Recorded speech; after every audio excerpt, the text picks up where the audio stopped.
Why don't you go to the podium? So, that's all right. It's early. Good morning, Madam Chair and members. AB 2615 will ensure a fair geographic distribution of expanded learning funds to more closely align with federal requirements that govern the distribution of the 21st century community learning centers and after-school safety and enrichment for teens. These program funds. Children from rural communities in my district and other rural districts face challenges that are unique from the rest of the state. These children are met with challenges that hinder their ability to grow socially and academically. Research has shown that quality expanded learning programs help students make academic gains and help children discover newfound interests, explore a variety of topic areas, and learn about different cultures and communities. AB 2615 will ensure all schools, regardless of whether they are rural or urban, have equal opportunity and access to compete for funding to establish high-quality expanded learning programs. There is no opposition and the bill has received unanimous and bipartisan support. And I also want to note that I'm accepting the amendments suggested in the analysis. I respectfully ask for your aye vote. Thank you very much. In support of the bill. Alejandro Espinosa on behalf of the sponsor and State Superintendent of Public Instruction, Tom Torlakson. The goal of the bill is to meet federal requirements and ensure all schools, both rural and urban, are able to be competitive for federal 21st century and assets funding. In 2004, the superintendent convened the Expanded Learning Defining Equity Committee to take a look at the current programs and look at ways to improve the program and look at ways to more equitably distribute funding. What we were observing is that districts in some areas, particularly rural areas, are reluctant to submit applications because they don't believe that they are competitive. This proposal divides the state into 3 regional funding pools, North, Central, and South, creating regional competition and enabling districts to compete in smaller regional pools. The funding levels of each region will be based on the proportion of students eligible for free and reduced price meals located in each region. What we're finding is that the pool of funding is very limited, and in some areas, schools are reluctant because they don't feel competitive to apply for these funds. So what we're trying to create is more of an equitable pool of competition for each region, and hopefully sprout more applicants for this funding. Therefore, as the author has stated, the bill has received unanimous support, has received no votes, and respectfully request your aye vote. Thank you. Thank you very much. Are there any others in support of the bill? Terry Burns, on behalf of California School Boards Association, we think that the streamlining will provide great efficiencies and greater access for students. Thank you. Thank you. Donna Archukovich, California State PTA, in support. Thank you. Any others in support? Is there any opposition to the bill? The committee didn't receive any. Are there any questions from members? No questions from members. Thank you very much, Assemblymember Wood. We do not have a quorum. The recommendation is do pass as amended when we get a quorum. Thank you very much. Thank you very much. Assemblymember Olson, I don't see her. Okay, Assemblymember Lopez. Assemblymember Gomez was going to present. Then Assemblymember Cooper. Okay, you have one item. Item 4, Assemblymember Cooper. Nope, not Cooper. Assemblymember Frazier.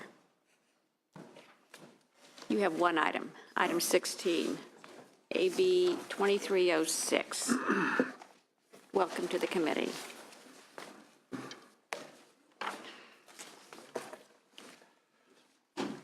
Good morning, Madam Chair and members of the committee. AB 2306 would require school districts to exempt a pupil from all coursework and other requirements that are in addition to the statewide graduation requirements once the pupil transfers from a juvenile court school. The credit exemption only applies to those who have completed their second year of high school. However, the exemption is not required if the district finds that the student is reasonably able to complete the additional requirements in time for graduation. AB 2306 also requires that the County Office of Education issue a diploma if the student completes the statewide graduation requirements while in juvenile court school. Recent amendments extend all rights and exemptions that currently apply to foster youth and homeless youth to pupils transferring from juvenile court schools. The amendments also require the joint transition planning policy between county offices of education and county probation departments to describe how they will help pupils complete the application for federal financial aid. 87% of court school pupils come from low socioeconomic backgrounds. A high school diploma is their first hurdle to escape poverty. Providing these kids with diplomas will help decrease recidivism, while also enabling them to continue their education by becoming eligible for federal financial aid. I respectfully ask for your aye vote and thank you. And here to testify is Catherine McCulloch from the Youth Law Center. Thank you. Hello, my name is Catherine McCullough. I'm a legal fellow at the Youth Law Center. I'm testifying today in support of AB 2306, and thank you for hearing testimony on this bill today.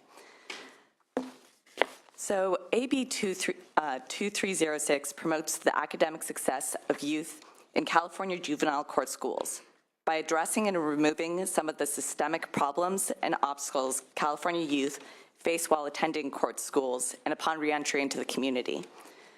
AB 2306 removes obstacles for these youth in receiving high school diplomas, removes obstacles for these youth in receiving the necessary coursework to attend UCs and state universities, and helps these youth fill out financial aid and applications for post-secondary education, making it more likely that they will achieve post-secondary academic success.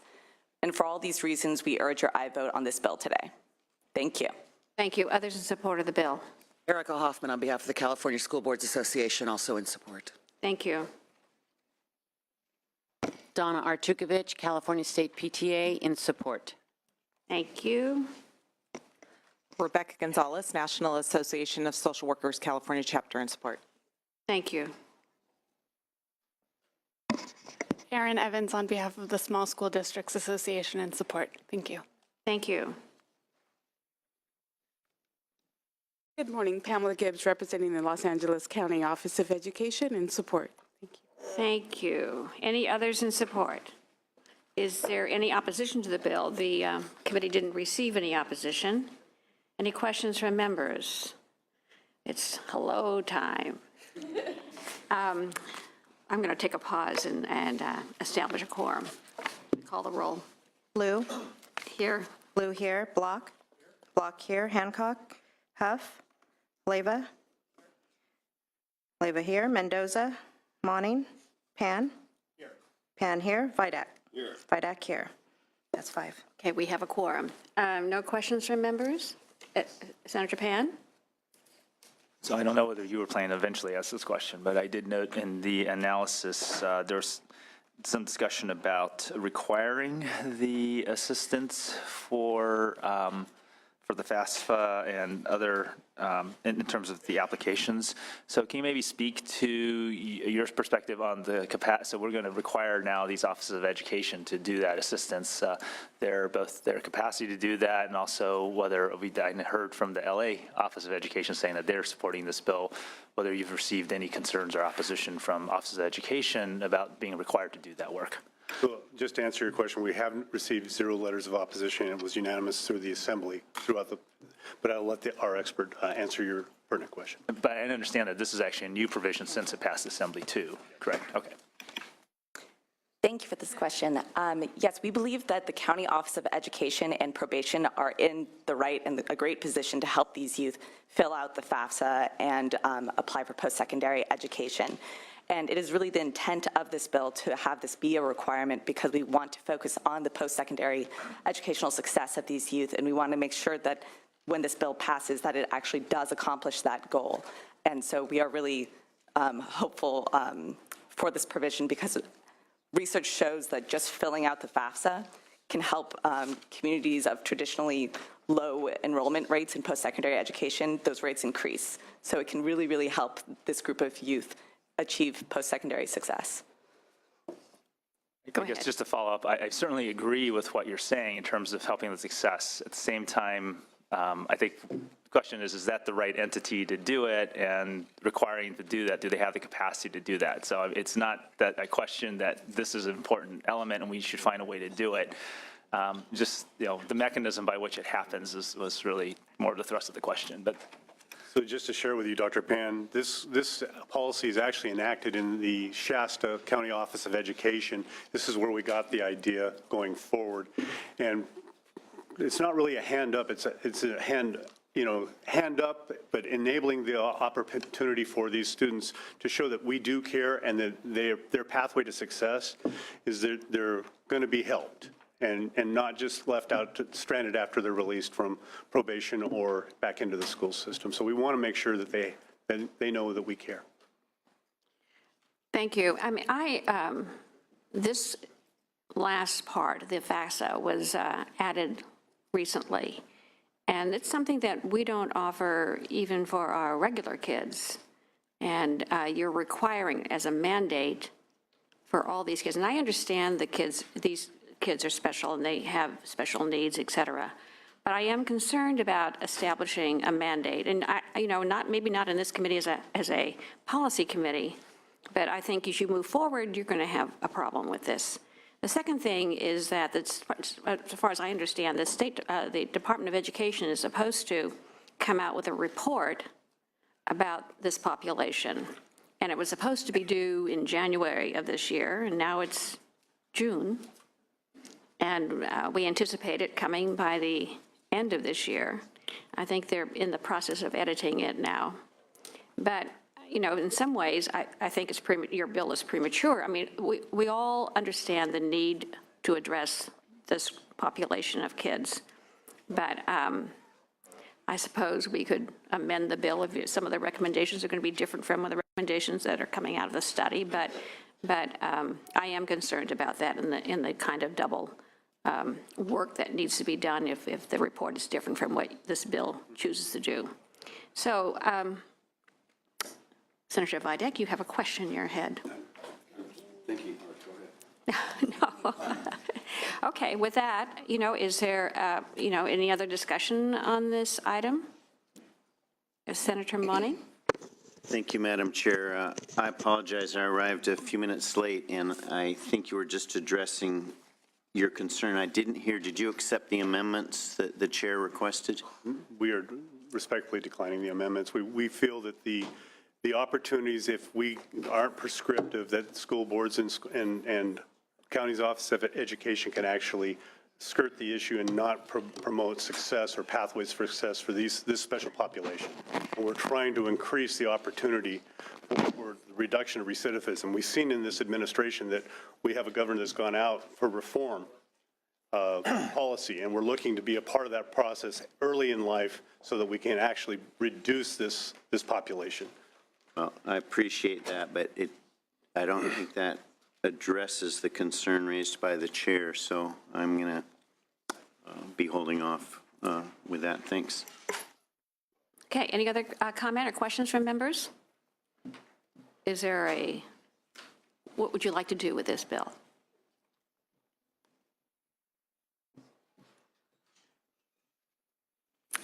No motion? We're going to hold the bill. Okay. Thank you. Thank you. I'll entertain a motion to move the consent. There are, a motion to move the consent. I think there were 15 items. And do you want me to should I enumerate them? No. Okay. But there are at least, were there 15 items? 15. Okay, let's go through this. Item 1, SR 77 Fuller. Item 2, AB 1593, Obernolte. Item 5, AB 1679, Weber. Item 6, AB 1850, Garcia, Eduardo Garcia. Item 7, AB 1918, O'Donnell. Item 8, AB 1936, Chavez. Item 9, AB 2063, Gallagher. Item 13, AB 2248, Holden. Item 14, AB 2259, Medina. Item 20, AB 2537, O'Donnell. Item 24, AB 2654, Bonilla. Item 28, AB 2791, Medina. Item 30, AB 2908, Higher Ed. Item 31, ACR 144 Mullen, and consent as amended, item 10, AB 2116 Gallagher. There's a motion for approval of the consent. Yes. Let's call the roll. Blue? Aye. Blue, aye. Block? Block, aye. Hancock? Hancock, aye. Huff? Leyva? Leyva, aye. Mendoza? Monning? Monning, aye. Pan? Pan, aye. Vidak? Vidak, aye. Also, members, item 19, AB 2429 has been pulled by the author, Thurman, and item 21, AB 2598, Ting, has also been pulled by the author. So let me just,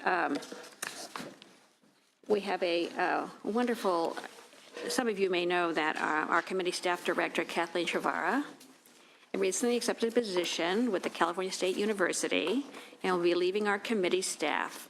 She will begin her new role as Assistant Vice Chancellor for Advocacy and State Relations on August 1. So we'll see her in the opposite role here. Kathleen will continue to analyze higher education facilities and English learner legislation for the remainder of our hearings. However, any bills that affect the CSU will be assigned to our other capable consultants on the committee. And I want to thank Kathleen for her 15 years of service to this committee, and I know that you all join me in wishing her success in her new role. Yes. Thank you, Kathleen. Okay.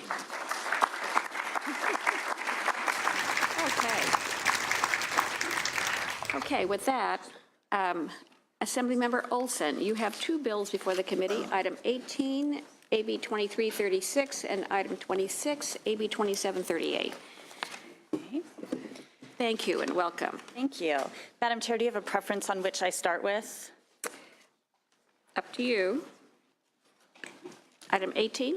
Okay, that's 2336. 2336. Thank you. And congratulations to Ms. Kathleen and to the CSU. Excited to work with you.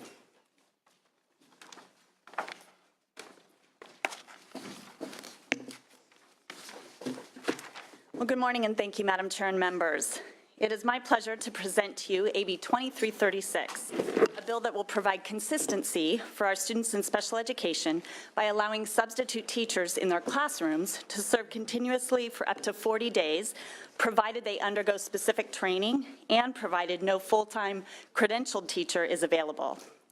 California, as we all know, is facing an unprecedented teacher shortage. Many school districts began the academic year with vacancies across all subjects, but it's particularly acute in the special education arena. School districts seek and in many cases cannot find a credentialed teacher to fill these vacancies, and that is an issue that we all must continue to address. But in the absence of a fully credentialed teacher, school districts have turned to dedicated substitute teachers to teach special education students. However, current law only allows substitute teachers working with special ed students to serve up to 20 days in one classroom. This hurts our students by unnecessarily subjecting them to a rotating series of substitute teachers, each with different levels of experience. Members, the California Teacher Credentialing Commission is dealing with this issue when it comes to statutory leave cases, and this bill seeks to address it when it comes to vacancies. I understand the committee has concerns in regards to whether the bill is in conflict with federal law and whether AB 2336 is necessary.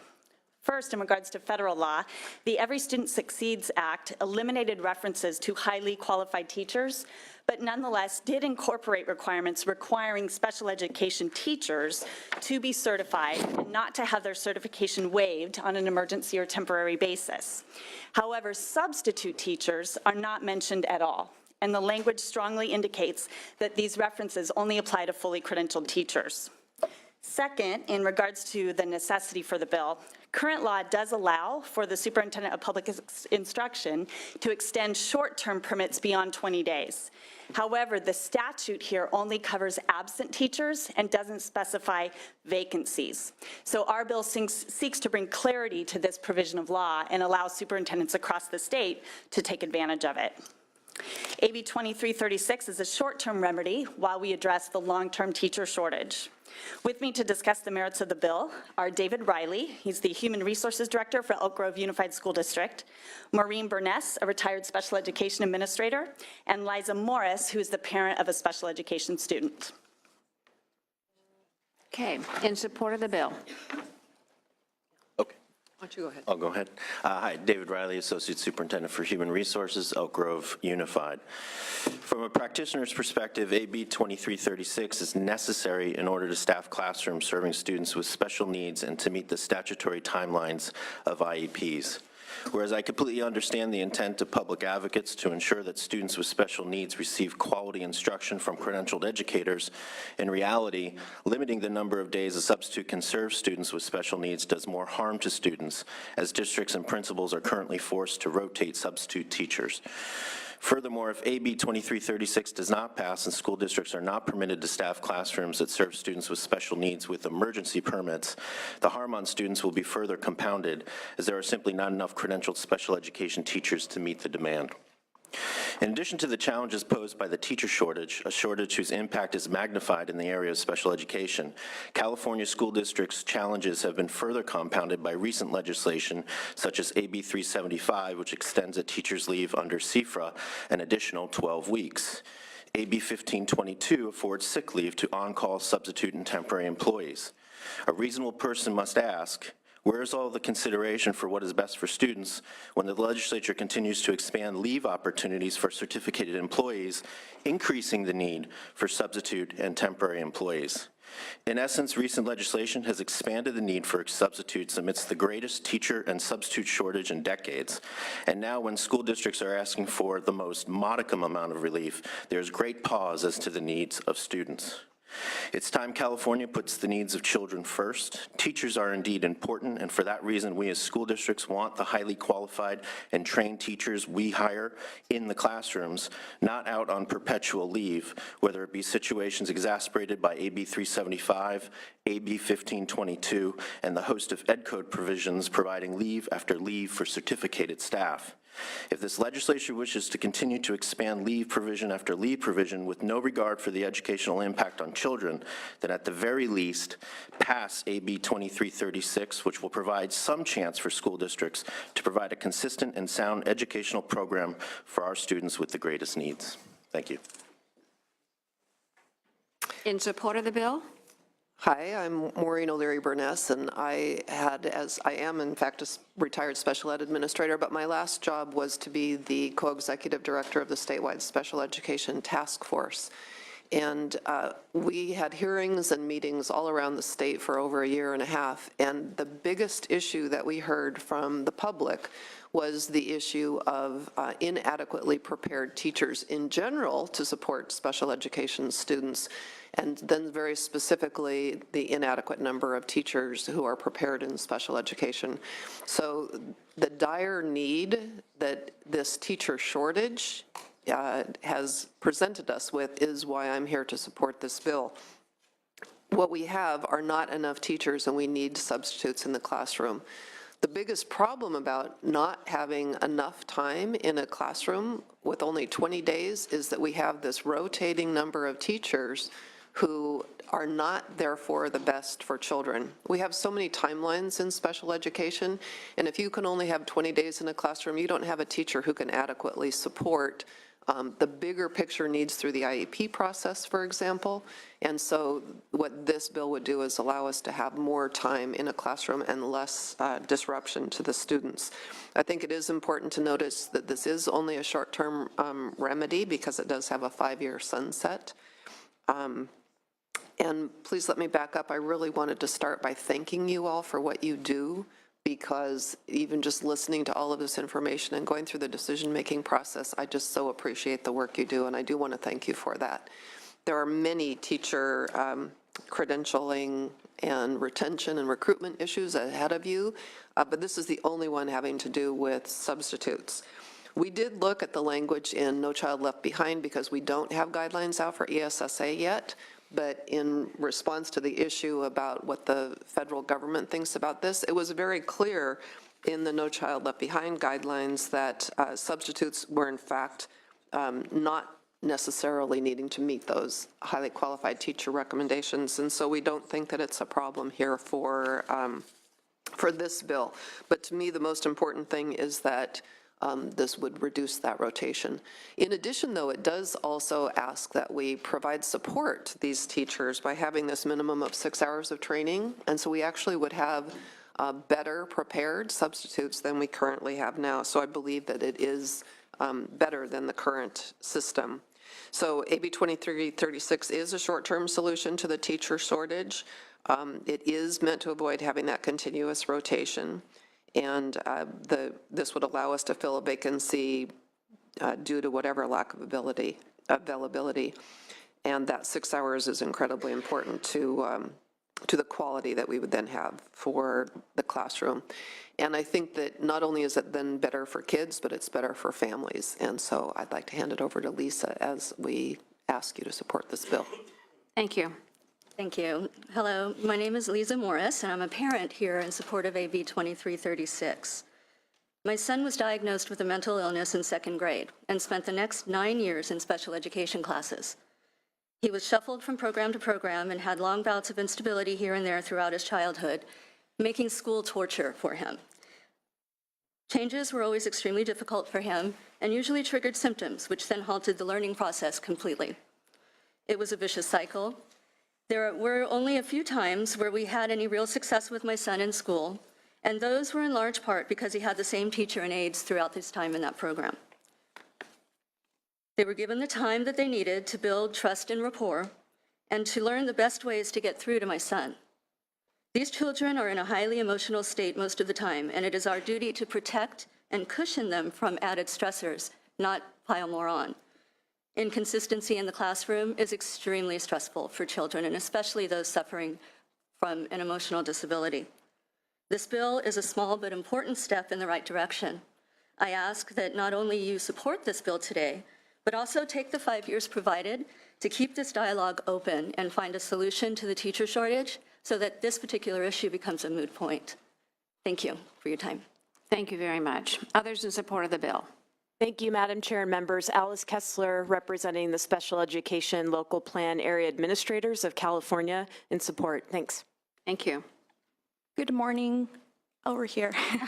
And then they can go back over there. Martha Alvarez, on behalf of ACSA, the Association of California School Administrators. We're the sponsor of the legislation. I'll just emphasize 2 points made by the key witnesses. This bill strengthens current law because it provides 6 hours of training and a mentor teacher will be assigned to the substitute teacher. It is not part of current law, so we believe that quality is strengthened for that reason. We also believe that it's trying to help students in special education classrooms. While we really want to have permanent teachers in those classrooms, we have a dire need to fulfill them with a qualified teacher. And so at least we're going to be avoiding the rotation after 20 days, like the witness has mentioned today. We can talk about many other provisions of the bill that are good and why it's worth to consider, but I would just urge your support of the legislation given that it's a better remedy than current law. Thank you. Enrique Roacha, representing the Los Angeles Unified School District, and we're in support. Good morning, Madam Chair and members of the committee. Nancy Lacoste, and I'm representing Sacramento City Unified School District, Clovis Unified School District, and the Special Education Coalition of California in support. Thank you. Good morning, Madam Chair and members. Jeff Vaca, representing the Riverside County Superintendent of Schools in support. Good morning, Carlos Machado with California School Boards Association in support. Michael Holsizer on behalf of the school districts and County Office of Ed in Kern County in support. Elizabeth Munguia on behalf of the California Association of School Business Officials in support. Erin Evans on behalf of the Small School Districts Association in support. Good morning, Derek Lennox on behalf of San Francisco Unified in support.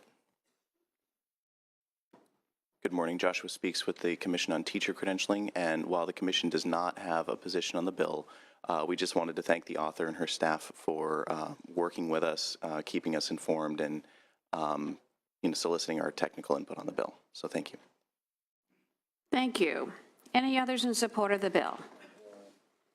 Is there any opposition to the bill? The committee did not receive any opposition. Okay. Okay, any questions from members? Senator Leyva. Thank you, Madam Chair. Good morning. I just have two questions. One would actually be for the superintendent. Would it be possible for the school district to just apply for a waiver to keep the substitute teacher there in the classroom for longer than 20 days? Yeah, that's, I mean, but the time it takes for the process, we've already passed the 20 days. It's just, let's cut the red tape, cut to the chase, keep the teacher in the classroom. The way the process is now, it takes so long, we've already removed that first substitute, and we're on the second or third substitute by the time we get the waiver, it's approved by the board, et cetera, et cetera. In Elk Grove alone, we've had, 20 instances in which, we would have to do this, and it's just not practical. So maybe the process is the problem? I'm sorry? Maybe the process is the problem? Well, this bill would just allow, the 40-day and cut the red tape. And Right, but what if you need 50 days or 60 days? to allow this, Right. that would be great. I mean, Right, so that's what I'm saying. I like, my waiver point is, process is the we keep problem. approving leave after leave. I mean, teachers have an absorbent amount of leave, and the CFRA are in 12-week increments. So we're asking for 40 days, which is just 8 weeks. I mean, it would be great, and I think very symmetrical to have 12 weeks rather than just the 8 weeks. So that actually goes to my next question. So this is specifically for teachers who are covering other teachers on leave. There's not actually a need to hire these teachers permanently. Well, these would be substitute teachers coming in for short periods of time. It's not practical, or, I mean, it would be extremely costly. It would kill our budgets to hire teachers for 12 weeks on a temporary basis, medical benefits and such. It's just not practical. So that is a yes then, that this leave is, these substitutes that are hired aren't to fill some sort of vacant position. It's strictly for teachers who are on a leave of absence? It's for both. It's for vacancies as well. Thank you. Thank you. And Senator, to clarify as well, the waiver process through the SPI would remain, but allowing the districts 40 days would also give more time for that to play out in instances where 40 days wasn't sufficient. Very good. Thank you. Thank you. Senator Block? Yeah, I'm supportive of the bill, but I do have a question to follow up for the superintendent and follow up to Senator Leyva's question. What is it about the process that takes so long? Because I am concerned about that. It's the paperwork, it has to be approved by our board, et cetera, it takes time. The wheels for those waivers to be approved are extremely slow. So your board meets how often? I'm sorry? How often does your board meet? Every 2 weeks or every 3 weeks. Okay. And once you get the paperwork to the state superintendent, what is the return time? Probably at least a month and a half. Okay, well, that's. I mean, we're in our second or third substitute by the time it happens. It's just not, it doesn't make any, I mean, it's one of the several things that just doesn't make much sense. Okay, thanks. Any other, Senator Pan? It was kind of a tentative hand. Well, I guess the question is not really for the witnesses. And I know that the author has actually provided an answer to, but I'm just not clear. So in the analysis, there's at least expression that this may conflict with federal law. So I was hoping to have a little more of an explanation of how that was happening, because I'm not sure I quite understood how this conflicted with federal law. And Okay, well, according to the author, there is no conflict. Right, but- according to the author, yeah, but there's no opposition to answer that question either. But I was wondering if someone could address that. You want to talk to him now? Yeah. Okay. All right. My staff will come over and speak to you about that. My issue with this is that, and I agree with more of a long-term solution, because I find this to be kind of a one-off. Yes, substitutes are not the answer to our special needs kids, and and it is an issue. First of all, when you can't find a substitute that is qualified in this area, which is very special, and it must be just nerve-wracking, because I know these kids need consistency, and they don't get that when people are running in and out of the classroom. And yet, we do have a problem at the state level in terms of credentialing enough special ed people, and we do know that. it really cries out for me for a longer conversation about how to solve this problem, not only with special ed teachers, but how substitutes fill a role in this, because I think there are mechanisms. You talk this from Elk Grove, you speak about the process taking too long. You know, if you knew in the beginning that it was only 20 days, et cetera, or you didn't know how long, et cetera, that person was going to be out to have a substitute, would you start the process earlier to ask for a waiver?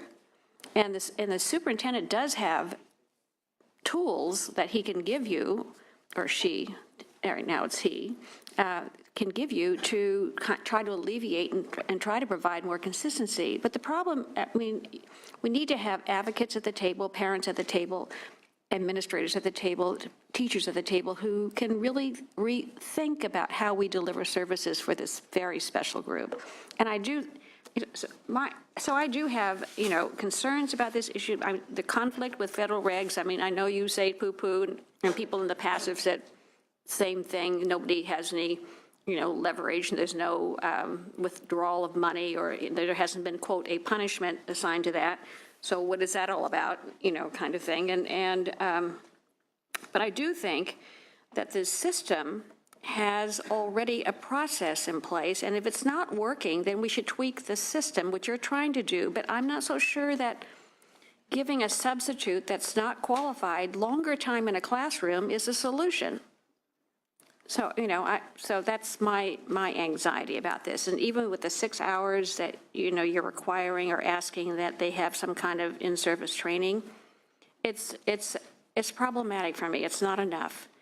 And it's better than nothing, but it's, you know, 6 hours is not enough. But I don't know if anybody else has any feeling or comment about this, but I would prefer you, if you're really interested in this subject matter, to really take it on and try to resolve some of these issues about our special ed kids, because they are special and they really need more attention than what we have been giving them. And you have a lot of people at the table that could be very helpful with that issue. So that's my gist. Any other comment? Senator Block, you want to support the bill? Yeah, I haven't heard a better proposal for something that could take immediate effect or near immediate effect that would really improve the situation. So I do have sympathy for the districts that are in this bind. I wonder, again, for the Elk Grove person, the board can't delegate the approval responsibility to the superintendent? No, it has to go through CTC. And CTC is so backed up. I mean, it takes, like I said, we're on our second or third. And, you know, I appreciate the need for the long, but some of us have been waiting decades for this conversation. I mean, how long are we going to wait? I mean, we have kids right now with mental illness, and they have this rotation of people coming in and out. Kids with autism, they need stability. So, I mean, let's have the conversation, but we've been waiting decades and decades, and it is a multifaceted conversation. Hearing from the gentleman from Elk Grove, I'm less inclined to support the bill, so I may be with you, Madam Chair. We do have somebody from the State Department who may be, the Department of Ed, Department of Ed, that may be able to clarify some of the issues that we're talking about. Debbie Look, on behalf of State Superintendent of Public Instruction Tom Torlakson, would just like to say we do not have a position on the bill, and we very much sympathize with the situation that's being addressed here. However, we do share concerns about the federal law. We recognize it is not entirely clear on whether or not substitutes are involved, but under NCLB, substitutes were subject to the highly qualified teacher provision. So we expect that will be the case with ESSA, but again, we cannot 100% clarify that. So we understand there is some concern around that issue. As to the waivers, it's our understanding under code that school districts may apply to the superintendent for a waiver, but according to our staff, they have no recollection in recent memory of having received any waivers. So in terms of the time that it takes, I'm not sure where that's coming from. So, you know, so it's, if hearing that, it's it's kind of like,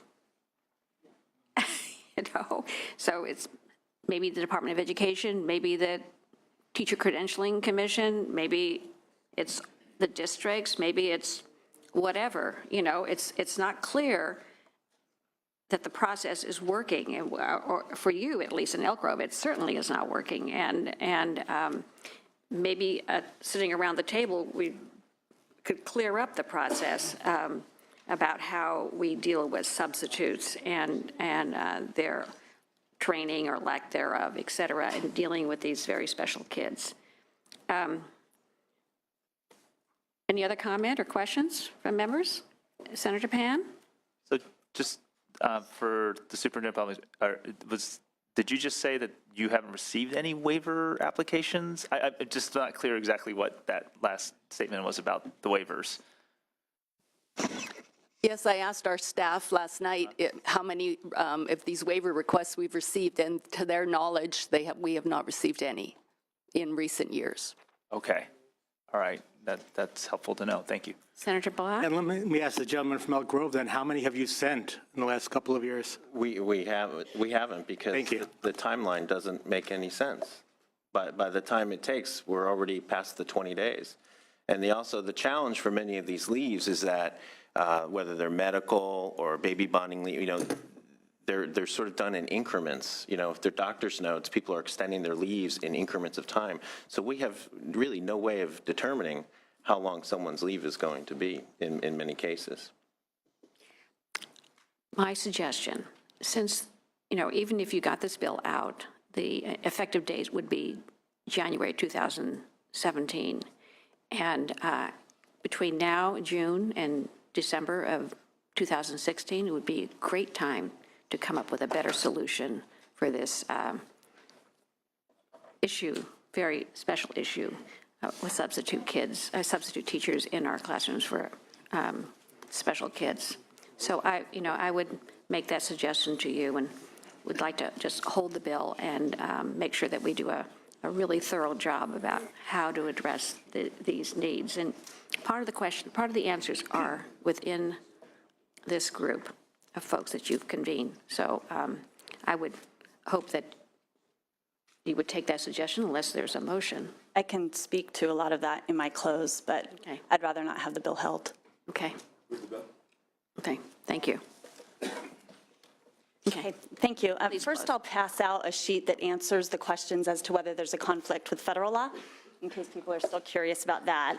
I wanted to address several of the things that have come up in my close. I want to start with the fact that while this issue is important to me because I care about education in California, it's also important to me personally. I have a niece with special needs. My sister-in-law is a special education teacher. So I am acutely aware and have been for a number of years of this issue. And special ed kids across California are being harmed. They're being harmed because of a rotating series of substitute teachers in their classroom. Nobody wins from that. And I couldn't agree more with the chair about the need to address the long-term teacher shortage. It's been one of my highest priorities. I'm a co-author, a joint author of bills this year to address the long-term teacher shortage. It's one of the reasons we have a sunset on this bill, because I agree this cannot be the permanent answer. The permanent answer has to be finding a way to educate, to certify, and to recruit long-term, fully credentialed special education teachers. And we have to remain vigilant about that. But in the meantime, that's not going to happen overnight. It takes 4 years at a minimum to graduate from a credentialing program. So that's not going to happen overnight. We have to have a more immediate solution, or we're failing generations of special education children. So this provides a temporary fix. It has a 5-year sunset. As was stated, it requires training. The substitute teachers serving in these classrooms today don't have any special training. This bill would require the current teachers and even the ones that can now serve longer, specific training by fully credentialed teachers, by mentor teachers on a regular basis so that they are more prepared to educate these students. The waiver issue That is the very reason we're carrying this bill. As we've surveyed schools across the state, as we've surveyed superintendents across the state, they aren't submitting waivers because it just doesn't work. It takes longer than 20 days. And so it's just not a practical effect. We can work on that issue as well, trying to figure out the timeline situation. But in the meantime, we have a need right now for millions of California children. So my request would be to please pass this bill today. I have been working in a large stakeholder process for 6 months already on this specific bill. We've had wide bipartisan support. The chair of the Assembly Education Committee is a co-author of this bill. Wide bipartisan support, and I urge your support today so that we can do what's right by kids. Respectfully ask for an aye vote. Thank you. The bill has been moved. Please call the roll. This is item number 18, AB 2336. The motion is due pass to appropriations. Liu? No. Liu, no. Block? Hancock? Huff? Leyva? Mendoza? Monning? Pan? Vidak? Aye. Vidak, aye. Sure. The vote was 1-1. 1-1. We'll move for the request for reconsideration. Please. We'll grant it. Okay. Now you have another bill with us? Madam Chair? Yes. Just a brief procedure question. When would this bill have an opportunity to come up? That's a very good question. We have just the month of June before we meet deadline. So we have 3 other meetings beside this one. We have over 100 assembly bills to hear, and so we hopefully, and it'll be for a vote only. So by the last Wednesday of the month, perhaps? Yeah? Yes? Thank you. I'm all for reconsidering if the bill fails, but it hasn't yet. I would think we'd want to hold the roll open until we see okay. it fails before we reconsider. All right, that's, okay. Reconsideration will be granted if the bill fails, and we have absent members. Okay? All right, thank you.